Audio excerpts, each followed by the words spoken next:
అందరికీ శుభోదయం. ఏప్రిల్ 30ని మా మనవడు పెళ్ళి అయింది. నిశ్చితార్థం పెళ్లి కొడుకుని చేయడం పెట్టాను. ఇప్పుడు పెళ్లి పెడుతున్నాను. ఉదయం స్నాతకం జరిగింది. ఆ తర్వాత పెళ్లి కొడుకు అన్నీ సర్దుకుని కాశీ వెడతానని వెళ్ళడం.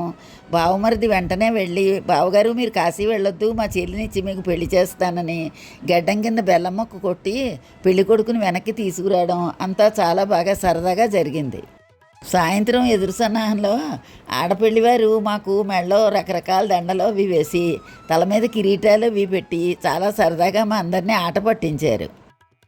అటు ఇటు కూడా చాలా బాగా సరదాగా జరిగింది. వెంటనే ముహూర్తం ప్రకారం జీలకర్ర బెల్లం పెట్టుకోవడం, మంగళసూత్ర ధారణ అన్నీ యథావిధిగా జరిగాయి. తర్వాత రోజు అప్పగింతలు అవి జరిగాయి. మగపెళ్లివారం అయినా వాళ్ళు అమ్మాయిని అప్పగిస్తూ ఉంటే మాకు కూడా కొంచెం కళ్ళు చెమర్చాయి. ఆ తర్వాత రోజు సత్యనారాయణ స్వామి వారి వ్రతం కూడా చాలా బాగా జరిగింది. మా అల్లుడు వాళ్ళ అపార్ట్మెంట్లో వాళ్ళందరూ భోజనాలకు వచ్చి మన వీడియోలు చూస్తారట నన్ను కలిశారు. మా అమ్మాయి చిన్ననాటి స్నేహితురాలు కూడా వచ్చింది.